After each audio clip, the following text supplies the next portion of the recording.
मंजिल मिले ना मिले ये तो मुकद्दर की बात है, पर हम कोशिश भी ना करें ये तो गलत बात है। नमस्कार, मैं हूं कुमार विकास, आप देख रहे हैं जेवीटी न्यूज। बिल्कुल सही सुना आपने। एक समय था जब ऋषि सुनक ब्रिटेन में पीएम की रेस से पूरी तरह से बाहर हो चुके थे, लेकिन सुनक ने अंत तक हार नहीं मानी और ये उनकी कोशिशों का नतीजा है कि आखिरकार वो यूके के प्रधानमंत्री बन ही गए। इसे किस्मत का खेल कहेंगे या फिर मंजिल पाने का जुनून कि जिस देश ने भारत पर सैकड़ों सालों तक शासन किया, आज उसी भारत का लाल उस देश पर राज करेगा। वैसे तो ये एक सपना था, लेकिन इस सपने को ऋषि सुनक ने साकार करके दिखाया है। वो बार बार ब्रिटेन में पीएम की रेस से बाहर होते रहे, लेकिन ऋषि के जज्बे ने उन्हें हारने नहीं दिया और आखिरकार वो पीएम बन ही गए।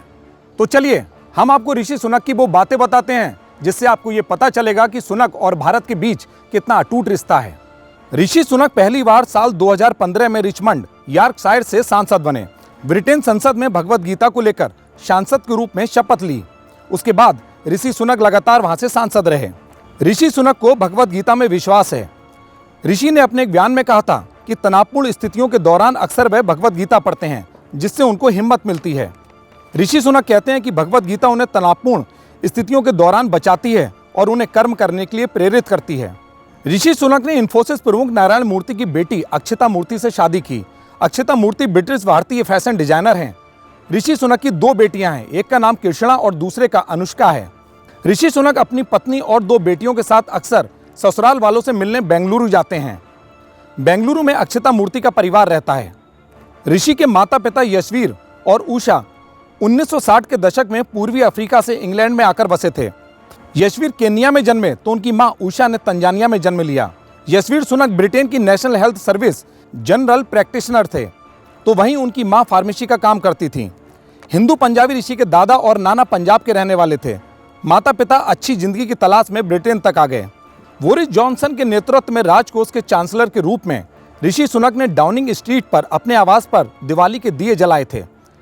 ऋषि सुनक अक्सर अपनी विरासत के बारे में बात करते हैं और कैसे उनके परिवार ने उन्हें अक्सर मूल्यों और संस्कृति के बारे में याद दिलाया है, वो अपनी बातों में इसका भी जिक्र करते हैं।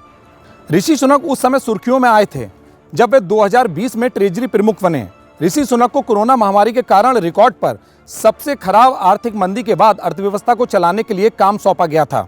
उन्होंने व्यवसायों और श्रमिकों की मदद के लिए आपातकालीन खर्च में अरबों पाउंड खर्च किए। ऋषि सुनक की नीतियों को आमतौर पर सकारात्मकता के तौर पर देखा जाता है। ऋषि सुनक ने ब्रिटेन में पहले भारतीय मूल के प्रधानमंत्री बनकर इतिहास रच दिया है। 42 वर्षीय ऋषि सुनक इस पद को संभालने वाले सबसे कम उम्र के भारतीय मूल के पहले व्यक्ति हैं। ऋषि सुनक के खिलाफ खड़े हुए बोरिस जॉनसन और पेनी मॉर्टेंट चुनाव में खड़े होने के लिए आवश्यक 100 सांसदों का समर्थन भी नहीं जुटा पाए थे।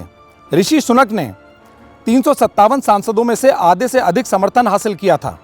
ऋषि सुनक यूके के पीएम निर्विरोध चुने गए हैं।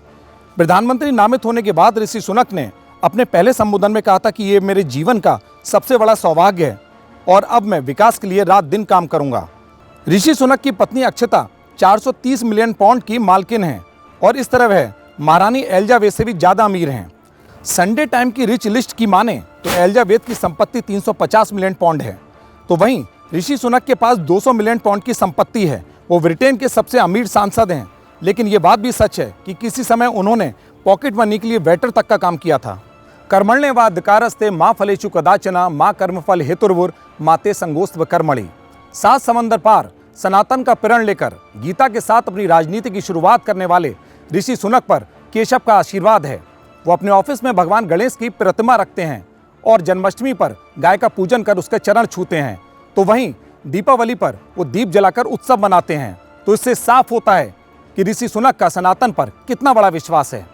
अब ऐसा लगता है कि दुनिया भर में सनातन संस्कृति का पताका लहराने जा रहा है, लेकिन देखने वाली बात यह होगी कि ऋषि के राज में उस इंग्लैंड के साथ भारत के रिश्ते कैसे होंगे जिसने सैकड़ों सालों तक भारत को गुलामी की जंजीरों में जकड़े रखा था। तो दीजिए इजाजत मुझे और मेरे कैमरा पर्सन डीपी यादव को। आगे फिर होगी एक नई खबर के साथ मुलाकात। तब तक के लिए नमस्कार।